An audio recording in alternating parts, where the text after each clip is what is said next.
Hey guys, it's your girl Tower Crush back with another review, and this time it is for Sistas on BET.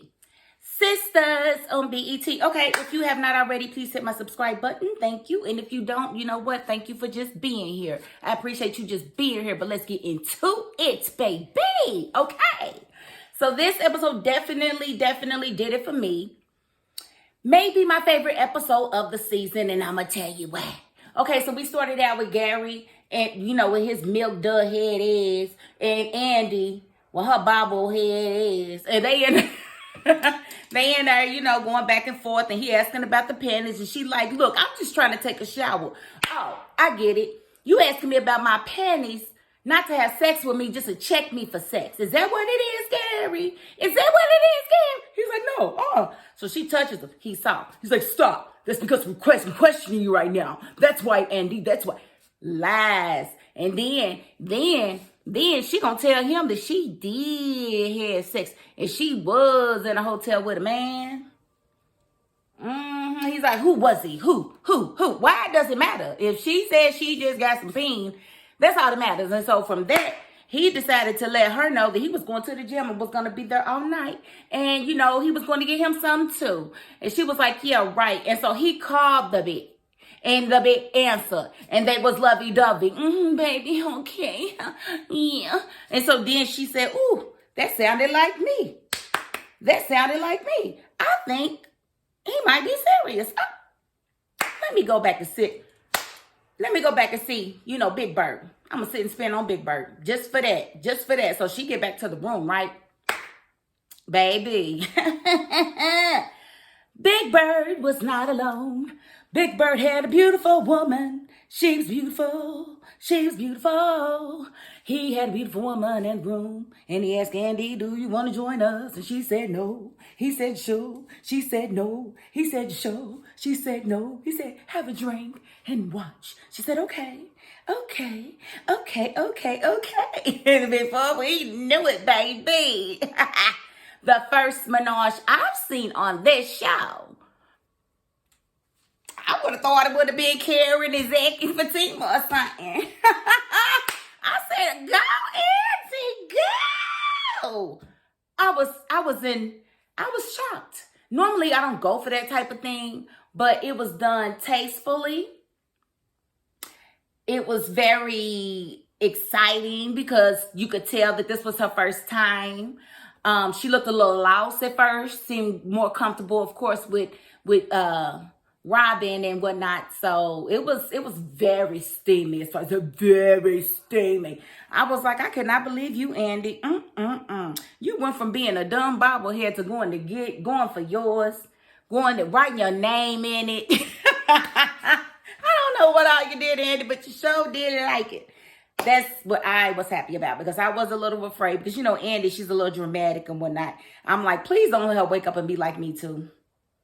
Please don't let her wake up and be like, he had me alcohol and I didn't know what I was doing. I was so glad she woke up and owned it and even said she enjoyed it. So that made me feel good.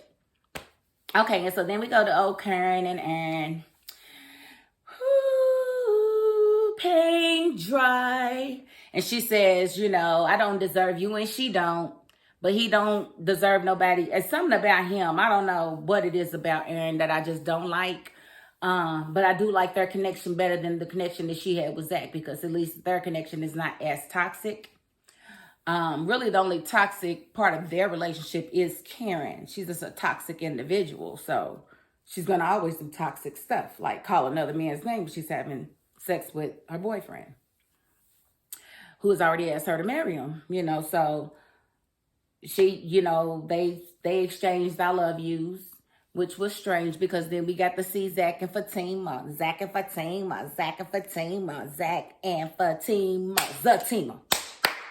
Zatima. Okay, so they was in the bed and whatnot doing oochie coochie. I was like, okay, I like them back tats. Okay, it's kind of hard. I like it.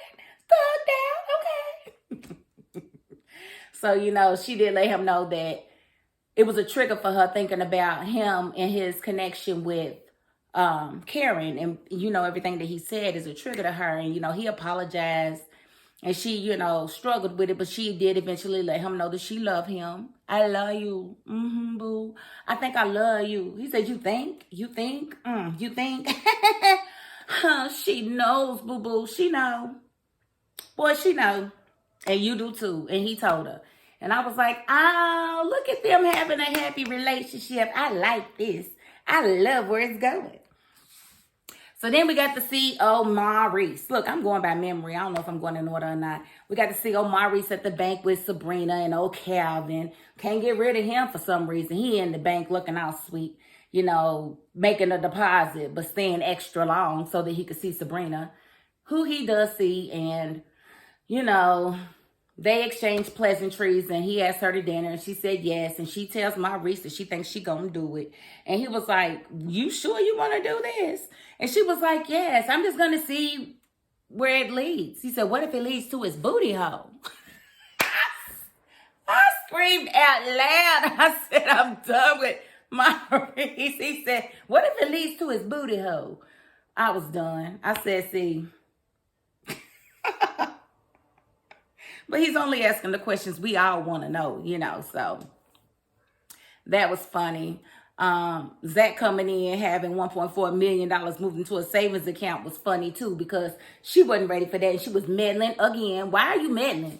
Maurice had him. You just got finished telling Maurice to get some customers, to take care of some customers. Then customers come in and then you want to step in and take care of the customer?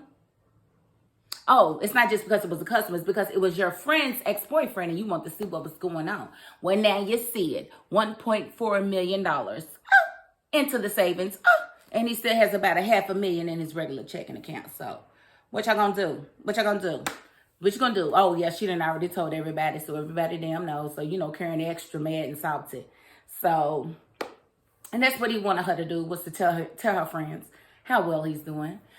And, so he's really laying it on thick with Fatima. So I think that's really going to go through. But I hope he's not moving spitefully. Like, why do you care that Karen and them know how much money you got now? That seems a little suspect, Zack. I need you to let that whole thing go. Like, don't even worry about her. Don't worry about her. Okay? Don't do it. So, moving right along. Danni did call Cowboy. Cowboy was on the track and didn't want to talk to her. Definitely didn't want to see her for real. He said he working and whatnot, but then got phone with her, was on the phone with another woman, and she heard it. There's that on that, so I don't know where that's going. I know she got that invite by that stripper. He was so sexy too. Coming to the airport again, gave her an invite to come and see him dance. He want her to see him dance. Now make it rain, make it rain, make it rain, make it. I don't want to see no booty hole stuff, so keep your underwear on, sir. But, so she's hurt or whatever. But I feel like she kind of had it coming, because she was kind of pushing him away when he was really all up on her. And you can't push a man away for too long before he lose interest. Like, I need to feel needed, and I need for all of my niceness to be appreciated, and she didn't appreciate it. Like most women that have been with men that don't appreciate them, we don't really know how to accept that nice guy. He's too nice, is what we say, and then we wind up losing them, and then we be like, it ain't no good men out here. Yeah, it is. That super nice one, yeah, that was the one you were supposed to be with, okay? So, that ended how I feel like it was supposed to. Then we got Karen. She at the beauty shop, and she get this certified letter. The certified letter, I guess, is from Gary's ex-wife, and they steadily trying to sue or whatever. So she gonna take the letter to Andi. Well, Andi and Fatima done went and busted Hayden with his little orange suit on. She said looking like a Clementine. This episode was good for me. I had a few times where I actually yelled out laughing, or was just like, I made some noises. So, so that was funny. Them busting Hayden and telling him that she done told the partners and she's recommending him for termination. He's like, man, I got you a settlement. She's like, I don't care about that. And, Fatima ready to beat him up in the office. I'm like, girl, calm down. Calm down. So her and Andi decided to have lunch together in the break room. And they get to talking about Zack. And Fatima's letting her know that Zack is really laying it on thick and that, he's really trying to get her to move on to the next step. She let her know that she told him that she loved him. And Andi was like, well, what did he say? He said he loved me back. And that he only wants to be with me. And so Andi was like, well, this is uncomfortable because you already know my position in this. And I thought she was going to tell her to just stay away from Zack or whatever. She didn't think that Zack was ready. But what she said was, if you really want true love, you're going to have to give love a chance. Which Fatima ain't never really done. This is her first time really even being in love. And so when she said that, she said, you think so? She said, yeah, I think that'll be good. And so as she said that, here come Karen with her mad self. Oh, you do, Andi? You think that'll be good for them, huh? Do you think that would be good for... Yes! Didn't you just tell Aaron that you love him? Girl, yes, it's good for her to be with Zack because Zack loved her and she loved him and they don't love you. So you need to get over it and stop getting mad at your friends because Zack don't want you. And it looks like they about to come to blows in that break room. Fatima, don't lose your job, baby. But you know what? If you do, Zack got you. You ain't even got to work, honey. You can finish law school, get your law degree. You ain't even got to work in the meantime and in between time. You can focus on the LSAT. That's what you can do. You can focus on the LSAT, get your law degree, and keep it moving. And the hell with Andi and the crew. Well, not really Andi, but Andi need to get off the fence. Because Andi's straddling this fence trying to give advice and not give advice and whatnot.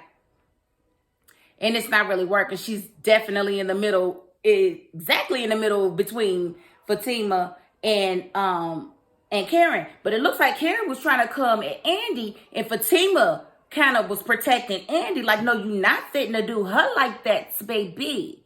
No, you're not, baby. Stop. Then next week, we see Q come back. What do you want, boy? With your little broke self, with your little dirty broke self. You gonna try to rob somebody, boy, boo. You gonna hold somebody at gunpoint like, I'm not playing, I will kill you. You know what? I will kill you. Morris need to go get his gun and he need to shoot him. Just shoot him.